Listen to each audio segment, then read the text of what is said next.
Okay, now that we've all agreed that we're not going to make loudness a moral issue anymore, and checked our self or bags at the door, we can now move into the fun stuff. And the fun stuff is getting loud. And the first tool we need for that is the TT dynamic range meter. I mean, they make a million of these things, and a lot of them you have to pay for. I like this one. I like it for a million reasons. And to be honest, the number one reason is because it actually fits nicely right there on my screen. And they kind of were smart about that. A lot of DAWs come with them included in the software, and if that's you, you don't need to buy one. You don't even need to download this free one over here. But if you do need one, you don't have an RMS meter, TT dynamic range meter is a good way to go. All right, so what this thing does, we're not measuring peak level anymore. In fact, you should mostly, at least in terms of loudness, erase the concept of peak out the window. And you can look at this one little track right here. Here's a Van Halen song from '95. How many peaks can you see? I mean, there's one there. There's like a whole, probably a chorus with where we can't even see a peak until we get to this, whatever the thing is, probably a bridge or something. So the notion is we're going to be maxed out where there aren't peaks anymore to speak of. So get rid of peak and just think in terms of RMS. And if we need to clarify this later, we can. It doesn't really matter what the difference is, and there's a real fancy mathematical equation for this if you really want to get down to it. But the one thing I do want to point out is there are more than one equation, and not all meters are created equally, and they will give you different readings. I know, like the meter that comes with the UAD plugins spits out numbers more like 9 or 10, minus 9 or 10 decibels RMS, when this thing's giving us maybe minus 6. So keep that in mind. But anyway, the first thing I wanted to do was not only show you what the first tool was, but how to use it. And I put this on my 2-bus. It's always the final thing. Here's my stereo bus right here. And, well, I lied. That's what I normally have. Right there at the very end, after the brick wall limiter, after EQs, after all that kind of stuff. And now let's take a look at some of the some songs I keep on my hard drive as reference.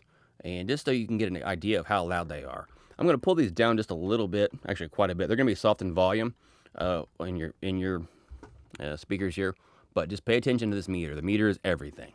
Okay, the first one's Metallica from Master Puppets for all you polka fans.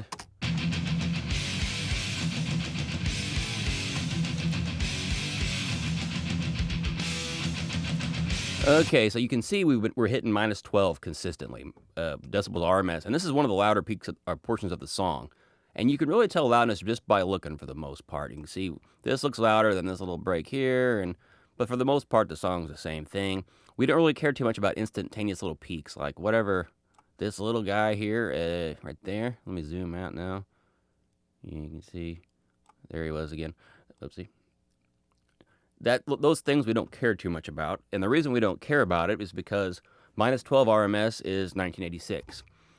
Here in 2012 and beyond, we don't really think in those terms. And well, here's a song from 2006 or so, and this is a Breaking Benjamin, and you can tell all those peaks are gone.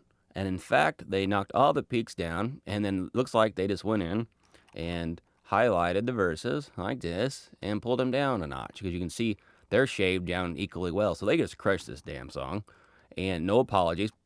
They made good money, and I bought this CD. I thought it was pretty good. I didn't love it, but it's pretty good. Anyways, let's check out how loud this is compared to Master Puppets. Okay, and so we'll just pick some random loud part here. And again, the old timer's gonna go, oh, oh. Of course, we have quite a few volume buttons in the studio, so I'm just gonna pull the Breaking Benjamin down. And then, of course, it goes both ways, and you don't need to be sold on this, but I'm going to this one last time. Okay, so Breaking Benjamin sounds normal, let's say. Go back to Metallica. It's just soft. Big deal. All right, so moving on. But we definitely gotten way louder here in 20 years. So, but again, looking at the meter, all I care about is what this meter tells me. And so if I'm doing a band that likes Breaking Benjamin a whole lot, of course, I might have to get one of their newer CDs, but close enough. If I want to be within the past decade, I just hit play and see what this number spits out, and that's what I'm going to match whenever I mix for them. So let's see.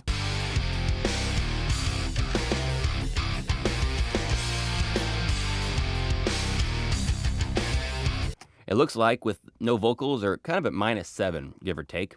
The verses,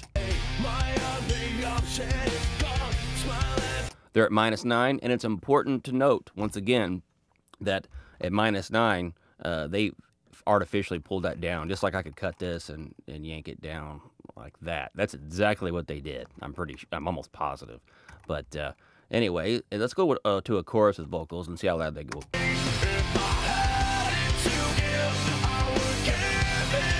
They're pushing -6, maybe -7, give or take. Okay, so that's enough of that one. Let's go to a Foo Fighters song from '97, Color and the Shape.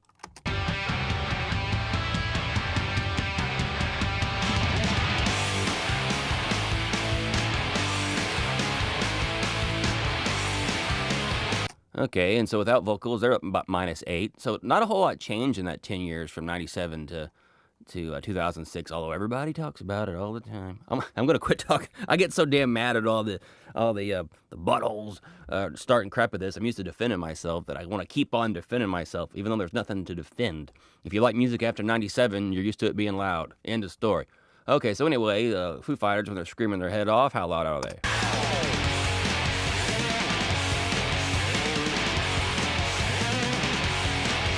Where's he screaming at?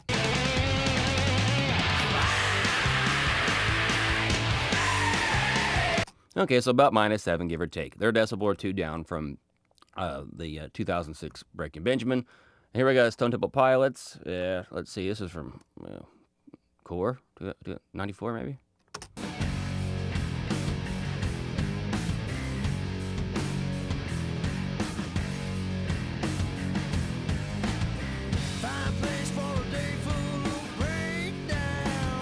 Looks like they're about -11. And again, 94, no one cared about this loudness business. I guess the brick wall emitters weren't, I don't know, for whatever reason, no one really did that. And that record sounds really good in that kind of a smooth kind of way. But anyway, moving on.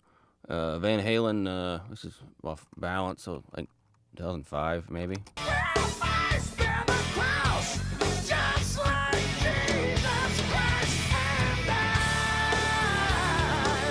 What? We hit -6 dB RMS in a 95 song? I'm telling you, this loudness, I think Dave Pensado summed it up best, and the loudness war was fought, and loud won. He said it better than I did, but whatever, close enough. All right, Pink, Raise Your Glass. This is 2000, I don't know, 10, 11, pop music, radio stuff. Let's go straight to the loud chorus here. So raise your glass if you are wrong in all the right ways. All the underdogs, we will never be anything. -6 once again, so we haven't changed at all in 15 years. Idiots. Okay, so anyway, the point here for me is when I'm checking this, and I wanted to show you 2 more things. I got all kinds of rock stuff up here, but I wanted to show you, like, okay, here's a country song. This is Keith Urban from, I don't even know what. I stole it out of my woman's CD case. I don't know. We're just starting out, but I know somehow paradise is coming. Someday, baby, you and I gonna be the ones that good looks. Okay, so they're hitting -6. Again, nothing's changed. So rock and metal, it's all the same. And then last I saved Dead Mouse, which is, more electronic house type stuff. Let's see if this is the right spot.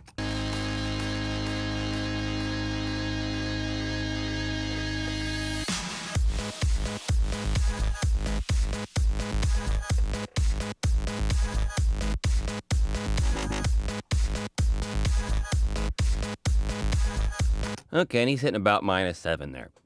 Okay, so we could basically say that if you're going to be a modern mixer and you're going to do anything halfway within the genres we've shown here, from Van Halen to Pink to Keith Urban to whoever, that we're going to be about -6. And so what I just do is I automatically go -6. Here we go. I try not to be too much louder than that. And I actually got in trouble last week. Apparently, the new Dave Matthews CD came out, and they happened to say, you know what, we don't want to be that loud. Which, if you're Dave Matthews, you can do whatever the hell you want. You think somebody's not going to buy that? So anyway, it's interesting to see what happens, how the fans react to that. But the band I mixed for was really into Dave Matthews, and of course they A-B'd him, and they wanted to know why mine was so much louder. Like, well, I'm at -6. It's what everybody does. So anyway, but this is a good way to get a feel for what you're supposed to do. Whenever I'm going to mix for a band, I always just figure out whatever number it is I'm shooting for, and I go for it. And I do have worked with like indie rockish type bands who maybe have their roots in '94, and they say, "Hey, let's just match Stone Temple Pilots," and so we did -10 or 11. But so step one, take your favorite mixes, and if you don't have them in your computer anyway, you're doing something wrong. You should have references all the time. You got to be able to check this stuff, keep your ears straight. But go ahead and toss them in your DAW and run them through an RMS meter and see what it says. Your RMS meter will be different than mine. You can count on it. Whenever you play your favorite music, and even if it's the same exact songs, you might get different numbers. So just go by whatever your meter says. All right, guys, go.